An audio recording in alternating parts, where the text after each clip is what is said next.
savez, moi je suis qu'un homme. Je ne peux pas changer une vie. Par contre, celui qui vit en moi, il peut changer votre vie si vous l'acceptez qu'il vit en vous. Même si, avec ma meilleure volonté, si je voudrais délivrer un drogué, je ne peux pas. Même si j'y mettrais tout mon cœur, je ne pourrais pas. Par contre, celui qui vit en moi, il peut te délivrer de tout ce qui te tient cœur. Amen. Est-ce que vous croyez ça? Alléluia. Vous savez pourquoi vous y croyez? Parce que celui qui vit en moi, il vit en vous. Amen. C'est le Saint-Esprit. Alléluia. Amen. Merci pour la petite table et le verre d'eau. Aujourd'hui, on va partager la parole de Dieu parce qu'elle est la vie. Elle est celle qui va aujourd'hui toucher ton cœur. Vous l'avez bien compris avant, s'il vous plaît? Saint-Esprit, comme je viens de dire, je ne suis qu'un homme. Je n'ai pas l'aptitude, la capacité de changer quelqu'un. Mais ta parole m'a dit, et moi je me confie en toi, Saint-Esprit, que ma parole sera accompagnée de prodiges et de miracles. Alors par cette même parole, je prononce ici des prodiges et des miracles, des changements de vie, des changements de mentalité, des personnes transformées. Père, que cette parole puisse venir percuter les vies et les changer au nom de Jésus-Christ. Que toute espèce d'opposition, tu m'as dit qu'il y avait de l'opposition. Tu m'as dit qu'il y avait des pensées contraires dans ce lieu. Mais aujourd'hui, je commande à ces pensées contraires de quitter au nom de Jésus-Christ. Bénis maintenant, Seigneur mon Dieu, toute personne ici. Au nom de Jésus, que chaque personne puisse être attentive à la parole. Que toute distraction, tout empêchement soit ôté de ce lieu par l'autorité du nom de Jésus-Christ. Merci Saint-Esprit. Amen.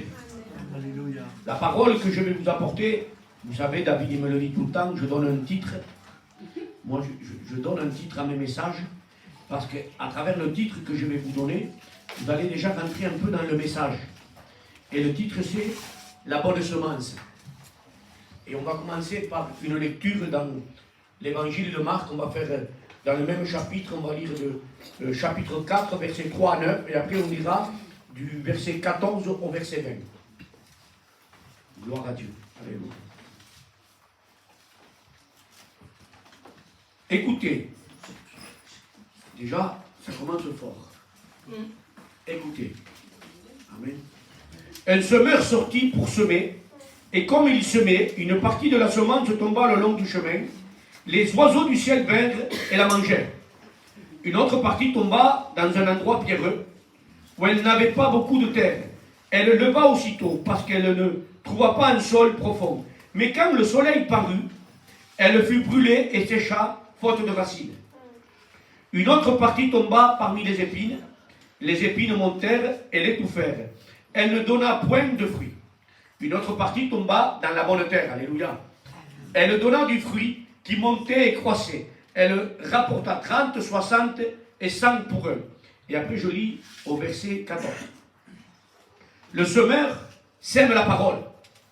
Les uns le long du chemin, où la parole est semée, quand ils l'ont entendu aussitôt, écoutez bien, Satan vient et enlève la parole qui a été semée en eux. Les autres, pareillement, reçoivent la semence dans les endroits pierreux. Quand ils entendent la parole, ils la reçoivent d'abord avec joie. Mais ils n'ont pas de racine en eux-mêmes et ils manquent de persistance.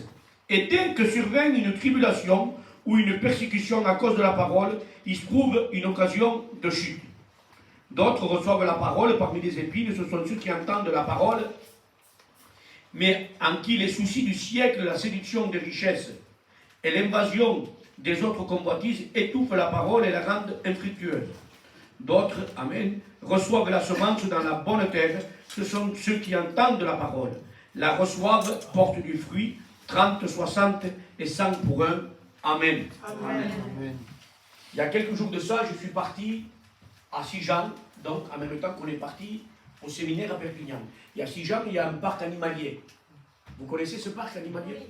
Il y a des lions, la liberté, j'ai vu l'ours, mais j'ai vu le plus gros volatile, ou volaille, je ne sais pas comment, oiseau, du moins, le plus grand du monde, le condor.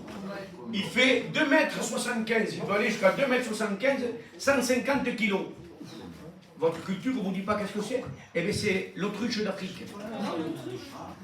Et moi, j'ai envie de vous dire, vous savez, quand on voit une autruche arriver, on prend ses jambes à son cou et il vaut mieux courir, se mettre à l'abri. Parce qu'un coup de bec peut nous faire beaucoup de mal. Mais un gros comme ça, 250 kilos, un gros oiseau de 150 kilos, on va le voir arriver. Vous êtes d'accord avec moi? On a quand même, on ne peut pas le louper, 150 kilos qui nous courent derrière, on va galoper. Hein. Et les footballeurs, là, je peux vous dire que la condition, elle est trop frappe. Hein. Ça, c'est sacré. On ne va pas lui mettre en tacle. Hein. On va essayer de courir. Mais il y a un autre oiseau. Celui-là, c'est le plus petit. Il fait 2 grammes. 5-6 cm. Mais celui-là, mes amis, on ne va pas le voir arriver. Il est bien malin, celui-là. Il est dans notre maison et on ne s'en rend même pas compte, il vient nous chaparder les choses sans qu'on ait même pas pris la notion qu'il vient de nous voler quelque chose. Et là, dans cette lecture que nous venons de faire, nous voyons que le Seigneur compare les oiseaux à des démons. Un petit oiseau, de rien du tout, vient et te chaparde. Il vient te voler ce que Dieu a mis dans ta vie. Et je dirais même qu'il vient voler quoi? Particulièrement la parole que Dieu a semée un jour en toi. Il vient l'enlever, mais comme il est petit, comme il est mignon, comme il est gentil, on ne s'en rend même pas compte, mais au bout du compte, on ne porte pas de fruits. Vous savez, la grosse attaque, le gros adultère, le gros truc énorme, ah là, on va s'en échapper. Parce que là, on va dire que c'est le diable. Mais les petites choses que le diable fait petit à petit dans nos vies, celles-ci, on ne les voit pas arriver. Une graine aujourd'hui, une graine demain, un peu plus demain. Au bout du compte, le champ, il reste vide et on ne porte pas de fruits. Parce que ce petit oiseau, on va le soigner. Moi, j'en avais à la maison des petits canaris. En cage, ils étaient mignons, je leur donnais même des graines, c'est moi qui les faisais manger, parce que je ne voyais pas de violence. Ils ne viennent pas avec, vous savez, de la violence pour tenter de nous... Non, non, non, non, c'est un séducteur. C'est un séducteur. Il vient nous tromper. Je vais vous raconter un témoignage. Il y a une sœur, aujourd'hui c'est une sœur, qui était dure à l'évangile. Elle ne voulait rien entendre. Pourtant, elle était élevée dans une maison chrétienne. Elle connaissait la parole de Dieu. Elle la recevait. Mais l'ennemi venait toujours l'enlever et la voler. Mais un jour, elle se trouvait dans sa chambre. Et il faisait noir. Et là, elle a eu une vision. Elle a vu un être se présenter à elle. Cet être, c'était un bel homme. Un séducteur. Avec des beaux yeux. Habillé comme un roi ou un prince. Et vous savez comment il communiquait avec elle? Par transmission de pensée. Il avait des beaux yeux verts. Mais dans ces beaux yeux verts étaient remplis de colère et de méchanceté. Ce jour-là, cette femme a vu le diable se présenter devant elle. Mais, excusez-moi, il n'avait pas une fourche et habillé en rouge, comme on peut le voir dans les dessins animés. Il était bien au contraire, bien habillé, propre et beau, pour tenter de la séduire. Elle a même fait une chanson, cette personne. Elle a dit, la chanson disait, en una noche oscura, yo tuve una visión. Yo vi el enemigo con ira y con furor. Alors je vous le répète, la chanson disait, dans une nuit obscure, j'ai vu le diable avec de la haine et de la fureur. Mais en esa noche oscura, yo m'acclamais al Seigneur. Amen. Mais dans cette nuit obscure, j'ai réclamé le Seigneur. Ce jour-là, elle a donné sa vie à Jésus. Amen. Mais le diable viendra toujours pour tenter de te voler ce que Dieu t'a donné. Tous ici, nous avons un jour reçu une parole de Dieu. Particulièrement ceux qui étaient avec nous à Perpignan. Le Seigneur nous a dit que le ciel était ouvert pour nous. Amen. Il fera tout pour tenter de nous voler cette parole. Et si tu n'étais pas à Perpignan, tu as quand même reçu un jour une parole de Dieu. Parce que tous ici, nous l'avons écouté, lu ou entendu de la part de quelqu'un. Tu as peut-être entendu une prophétie qui t'a parlé à plusieurs reprises. Tu as peut-être entendu un jour un pasteur te donner un mot. Mais le petit oiseau, gentil, mignon, il est venu et il a volé. Et aujourd'hui, tu te rends compte que tu n'as pas porté de fruits. Parce que la parole a été volée par l'ennemi de ton âme. Il ne veut pas du bien. il nous veut du mal. Et la première attaque, ou ce qu'il viendra toujours, comme j'ai dit tout à l'heure, c'est la pensée. Le terrain préféré de l'ennemi, c'est ici. Ils viennent nous assaillir de pensées terribles pour nous éloigner de la vérité, vous savez laquelle? De l'amour de Jésus pour chacun de nous. Et parce que quand tu reconnais l'amour de Jésus pour toi, qu'est-ce que tu veux? Ne plus l'offenser, ne plus lui faire du mal. Alors qu'est-ce qu'il va faire? Il va tout faire pour te faire croire que Jésus ne t'aime pas. Alors je vais vous dire les pensées principales qu'il va utiliser. Mais avant, écoutez ce qu'avait dit Martin Luther. Vous n'empêcherez pas les oiseaux de voler au-dessus de vous, mais vous pouvez les empêcher de faire le nid. Les pensées peuvent venir, mais il nous appartient de les refuser. Et il nous appartient de ne pas les laisser, rentrer. Il est très important de ne pas les laisser rentrer en nous. Parce que le point fort de l'ennemi, c'est de nous séduire, de nous tromper, de nous égarer avec finesse. S'il vient comme une autruche en courant vers nous, on va le voir venir. Mais s'il vient avec gentillesse et séduction, on peut se laisser dévier. Et je vais vous dire même, il est impossible de nos propres capacités de nous en rendre compte. Si on n'est pas animé de la puissance et de l'amour du Saint-Esprit en nous. De nous-mêmes, on va se laisser berner. On ne peut pas lutter contre le diable. Il est bien plus malin. Il est bien plus ancien que nous, mais oui, celui qui est en moi est plus fort que lui. Amen. Alléluia. Alors le conseil que je vous donne, laissez-vous aujourd'hui remplir du Saint-Esprit. Comme ça, dès qu'il viendra, bam, allez, je lui marche dessus. Amen. Au nom de Jésus-Christ. Regardez les trois formes. J'ai mis les trois pensées principales, les trois familles principales de la manière qu'il va agir. Les premières, c'est le découragement, qui va venir te parler toujours par un découragement. Et ce qu'il va utiliser, c'est souvent tu ne vas pas y arriver. Là, vous savez, quand il te dit ça, c'est qu'en fait, il est en train d'abolir ou d'annuler le tout accompli de Jésus. Tu ne vas pas y arriver. Mais c'est vrai que tu ne vas pas y arriver. Mais tu te dis, Christ l'a fait pour moi. Amen. Là, tu me coules le bec. Tous arriveront, sauf toi. Mais Dieu a dit, car Dieu a aimé le monde. Il ne fait pas de préférence, lui. Si lui, il y arrive, toi aussi, tu peux. Amen. Troisième pensée, tu pries pour rien. Parce que bien souvent, parfois, dans nos prières, on ne voit pas un résultat de suite. Il nous faut un temps. Vous êtes d'accord? Ça s'appelle la persévérance. Et la Bible dit, celui qui persévérera jusqu'à la fin sera sauvé. Une autre famille, c'est la supériorité. Là, c'est une autre façon d'agir, une autre façon que l'ennemi peut aussi nous attaquer. Cette liste, elle ne s'arrête pas là, elle va aller plus loin. Mais moi, j'ai fait que trois familles. Tu n'as pas besoin de Dieu. Là, c'est les gens qui se sentent comme supérieurs. Je ne suis pas méchant, moi. Tu vois, j'ai jamais rien fait de mal. Moi, je suis quelqu'un de bien, dans ma vie, tout va bien. Il y a des personnes qui sont comme ça. Ça s'appelle un peu d'orgueil, de supériorité. Vous voyez, parce que c'est quelqu'un d'équilibré, il travaille, il a une vie normale. Mais mon ami, tu peux avoir une vie parfaite. Si tu n'as pas Jésus, tu n'es pas sauvé. Parce que le seul et unique sauveur, c'est Jésus-Christ. Après, il y a ces pensées-là de colère. Celui-là, il ne t'aime pas. Alors tu le regardes, il ne m'aime pas celui-là, c'est vrai qu'il ne m'aime pas. Il a une seule regard, ce mec.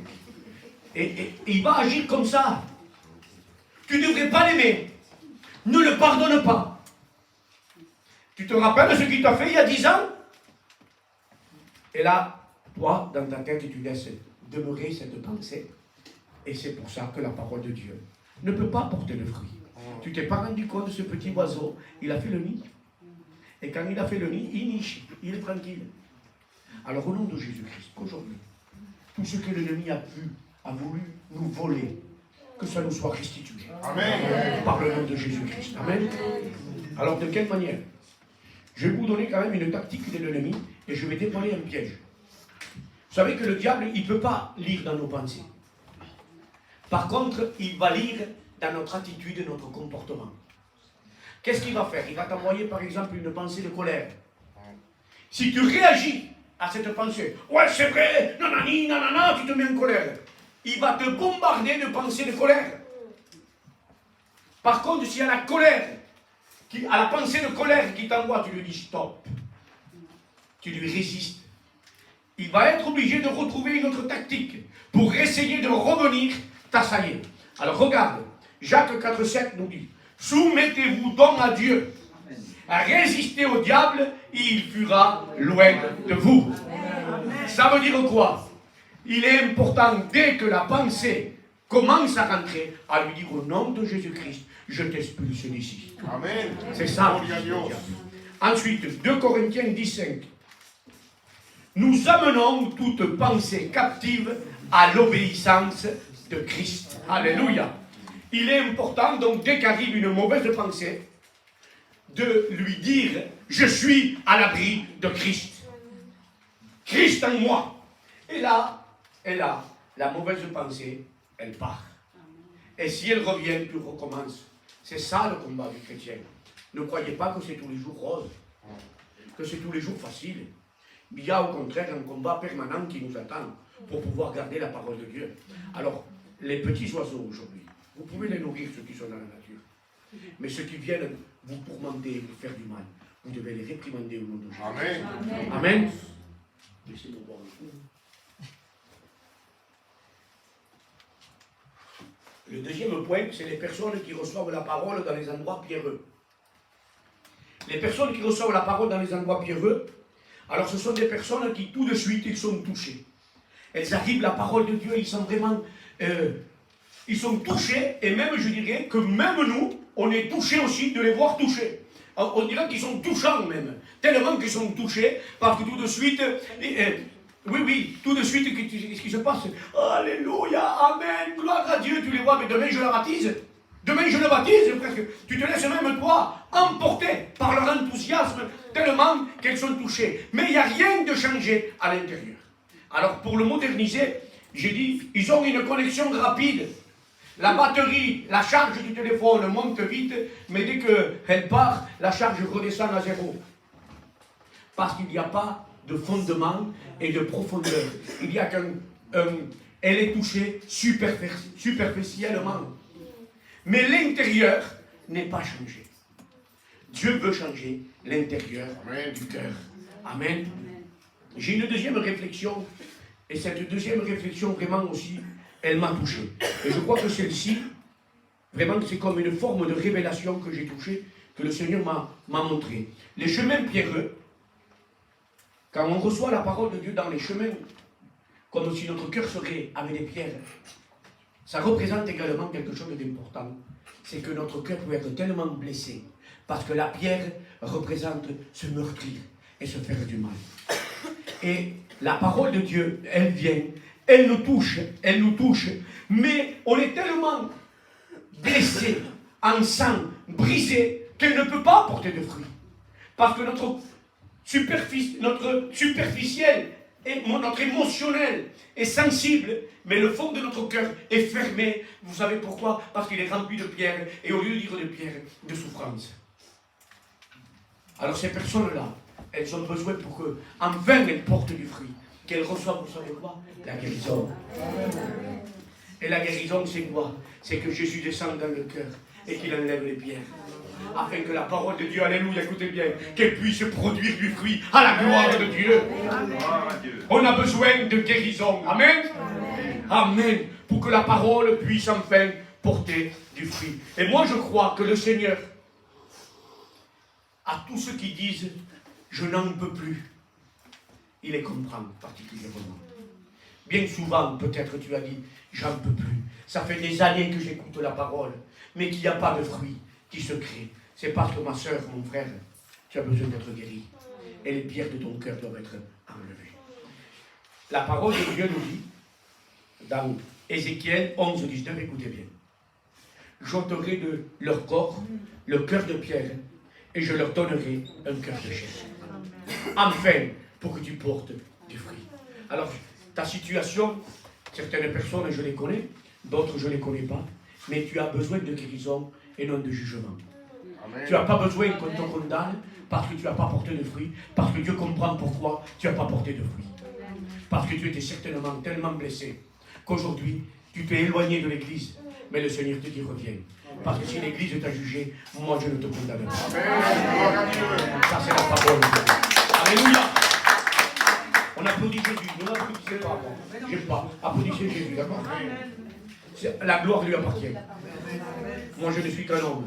Aujourd'hui vous me voyez ici. Demain vous autres, vous aurez peut-être besoin de me relever. Parce que vous êtes mes frères. Amen. La troisième chose, c'est parmi les épines. Alors là, les gens qui reçoivent la parole parmi les épines, souvent ils la reçoivent bien, mais il y a comme une forme de séduction qui vient de se faire. Et cette séduction, elle est vraiment, je dirais, très maligne. Pourquoi? Parce que ce n'est pas forcément un péché. C'est la réussite. C'est les finances. C'est un bon travail. Ah, le projet principal d'avoir un travail où je vais vraiment gagner ma vie, où je vais devenir riche. C'est pas un péché. Mais le diable vient nous séduire avec ça. Vous savez pourquoi? Parce que Dieu, à travers ça, ne passe plus à la première place. Mais il passe derrière ton travail et derrière tes projets financiers. Et là, on devient pécheur. Vous savez pourquoi? Parce que la Bible dit, tu aimeras ton Dieu de tout ton cœur, de toute ta force et de toute ta pensée. Amen. Et comme tu fais passer en priorité tes finances, ton travail, tu es pécheur contre un commandement. Et la Bible dit, écoute bien, celui qui pêche contre un commandement, c'est comme s'il pêcherait contre tous. Dieu désire une chose, c'est la première place dans le cœur. Et si tu cherches le royaume de Dieu en premier, Dieu te donnera tout ce que ton cœur désire. Amen. Et par-dessus tout, la Bible dit. Alléluia.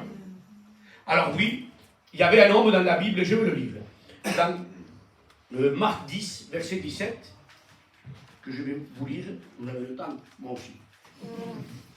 Comme Jésus se mettait en chemin, un homme accourut et se jetant à genoux devant lui, « Bon maître, lui demande-t-il, que je dois-je faire pour hériter la vie éternelle ?» Jésus lui dit, « Pourquoi m'appelles-tu bon? Il y a de bon que Dieu seul. Tu connais les commandements? Tu ne commettras point d'adultère, tu ne tueras point, tu ne déroberas point, tu ne diras point de faux témoignages, tu ne feras tort à personne, honore ton père et ta mère. » Il lui répondit, « Maître, j'ai observé toutes ces choses de ma jeunesse. » Déjà, il allait à la réunion. Il allait à la réunion les mardis à 20h et les dimanches à 10h30. Il connaissait sa Bible. Vous comprenez? Ce n'est pas le tout de la connaître. Écoutez bien. C'est de la positionner en première place qui est important. Jésus, l'ayant regardé, l'aima et lui dit, « Il te manque une chose. Vends tout ce que tu as, donne-le aux pauvres et tu auras un trésor dans le ciel, puis viens et suis-moi. » Regardez la réaction de ce garçon. Mais affligé de cette parole, la parole l'avait affligé. Là, la parole, elle est devenue infructueuse. Elle n'a plus porté de fruits. Cet homme s'en alla tout triste car il avait de grands biens. C'est très simple. C'est exactement ce que le Seigneur est en train de dire à cette parole-là. Les soucis de la vie du siècle présent, la réussite du siècle présent a pris le dessus. Ce n'est pas un mal d'être riche. Ce n'est pas un péché d'avoir plein d'argent. Tant mieux pour celui qui en a plein. Mais par contre, c'est un péché que l'argent passe en priorité. Avant Dieu. Le Seigneur doit être le premier dans nos vies. Dites Amen, s'il vous plaît. Cet homme met en priorité sa carrière, ses finances. Et à cause de ça, écoutez bien, il loupe l'appel de Dieu dans sa vie. Là, il y avait un double appel pour cet homme. Il y avait un appel au salut, il y a un appel au service. Dieu est en train de l'appeler, à lui dire, viens et suis-moi, comme il a dit à Pierre, comme il a dit à André, comme il a dit aux disciples, aux 12 apôtres. Alors aujourd'hui, cette même parole, elle est pour toi. Et le Seigneur te dit, ne t'attache pas aux choses de la terre. Vis, travaille, sois équilibré, c'est tout à fait normal. Mais viens et suis-moi. C'est la même parole que le Seigneur vous dit à chacun de vous. Il y avait cet homme aussi, je ne vais pas le lire, il était là, ses champs étaient remplis, tout était beau. Il dit, j'en ai tellement que je vais me mettre plein pour le grenier. Et il dit, réjouis-toi mon âme. Et le Seigneur lui dit, insensé que tu es, ton âme même peut être redemandée aujourd'hui. Nous attachons pas aux choses de la terre, parce qu'on ne les emportera pas. Attachons-nous à Jésus-Christ, parce que lui nous emportera en haut. Dites Amen, s'il vous plaît. notre vie et notre priorité doit être ancrée en Christ. Vous dites amen à ça? Amen. Vous voulez être ancré en Christ? Alléluia. Il est celui qui vous appelle. Il est celui qui nous aime. Il est celui qui voudrait vraiment que nos vies soient complètement pour lui. Après vient la dernière parole que je vais vous dire. Je ne vais pas être très long, ça va bientôt finir, ne vous inquiétez pas, vous allez pouvoir aller dormir. La bonne terre. C'est beau. Alors, la bonne terre, vous savez bien que la terre, ça représente le cœur. La terre, c'est le cœur. Amen. Alors, une bonne terre, elle doit être souple et bien aérée. Là, je vous fais un peu de paysannerie. Aérée, riche, écoutez bien. Mais cela demande une préparation de la terre. Il faut la retourner. Il faut retourner la terre. Alors aujourd'hui, j'ai envie de vous dire au nom de Jésus-Christ que le Saint-Esprit retourne vos cœurs. Amen. Alléluia. Ensuite, il faut la creuser à 50 cm. Et j'ai envie de dire encore au Saint-Esprit, viens creuser les cœurs. Viens creuser et enlever les mauvaises racines. Viens enlever les pierres. Viens enlever tout ce qui gêne et qui empêche ta parole de porter du fruit. Dans ma vie en premier, mais aussi dans chaque personne qui écoute aujourd'hui.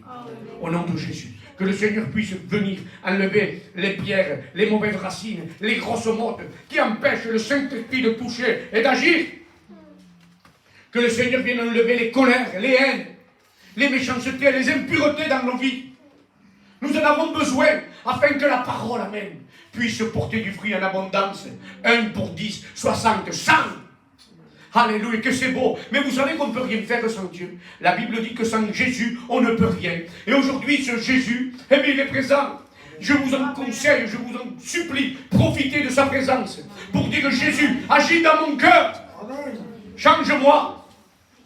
Transforme-moi. Alléluia. Alors, je vais reprendre vite fait les 4 points. Juste les grandes lignes. Vous savez pourquoi? Parce que s'il y a une personne ici qui se sent concernée par un des points qui a été nommé, qui se mette devant Dieu, parce que le Saint-Esprit est là, et non pour faire ça, mais pour faire ça. C'est-à-dire non pas pour te pointer du doigt, mais juste pour te prendre dans ses bras. Amen. Alors les 4 points que nous avons vus, ce sont les suivants. Écoutez bien. Nous venons de les voir maintenant. Les oiseaux du ciel qui viennent voler la semence. Alors si tu réalises à travers ce message que l'ennemi bien souvent t'a volé une parole de Dieu, un appel que tu as eu dans ta vie et que tu l'as mis de côté. Aujourd'hui, au nom de Jésus-Christ, il nous demande pardon à Dieu et repart de nouveau afin que la parole puisse porter du fruit. Amen. Amen. Le deuxième point que nous avons vu, c'était les endroits pierreux, les personnes qui reçoivent la parole mais qui sont tellement blessées, tellement mal dans leur peau que la parole n'arrive pas à porter ce fruit. Mais aujourd'hui, reçois ta guérison. Amen. Reçois ta guérison et demande au Seigneur d'enlever toutes les pierres afin que la parole puisse porter du fruit. Au nom de Jésus, Amen. Parmi les épines. Alors si tu prends conscience dans ta vie que tu as fait passer en priorité ta carrière et pas Jésus-Christ, alors aujourd'hui je te demande de demander pardon au Seigneur et de le remettre à la première place, s'il te plaît. Au nom de Jésus-Christ. Amen. Et si tu es la bonne terre, eh bien adore Dieu. Amen. Si tu analyses dans ton cœur et que tu vois que tu portes du fruit, adore Dieu. Adore-le. Adore-le et demande-lui que tu en portes encore plus. Amen. Amen. Alors, vous savez que la repentance n'est pas l'histoire d'un jour. La repentance, c'est l'histoire de tous les jours.